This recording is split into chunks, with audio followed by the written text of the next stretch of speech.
On nous a vendu l'open space comme la solution miracle. Plus de transparence, plus de communication, plus d'esprit d'équipe.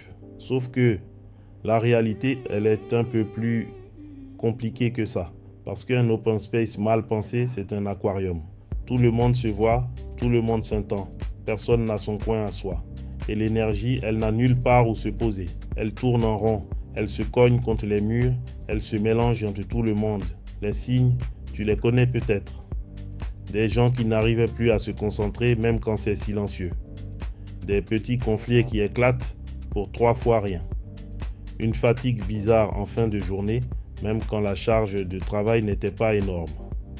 Des arrêts maladie qui se multiplient. Et une équipe qui devient distante les uns des autres, au lieu de se rapprocher comme on l'espérait. La bonne nouvelle, c'est qu'on peut réparer ça sans tout casser. La première chose, mon analyse, c'est de créer des zones.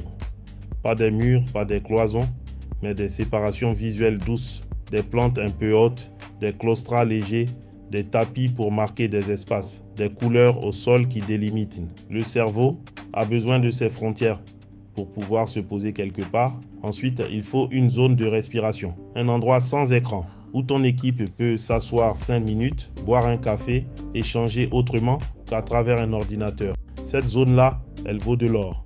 C'est là que les vraies idées naissent. Et puis, il y a la façon dont les bureaux sont orientés. Personne ne devrait avoir quelqu'un juste derrière son dos toute la journée. C'est épuisant, sans qu'on sache pourquoi.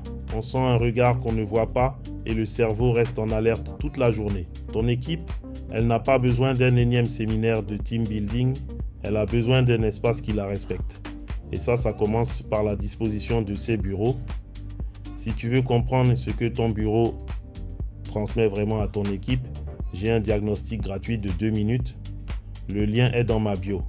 Va le faire, tu vas voir, ça va te parler.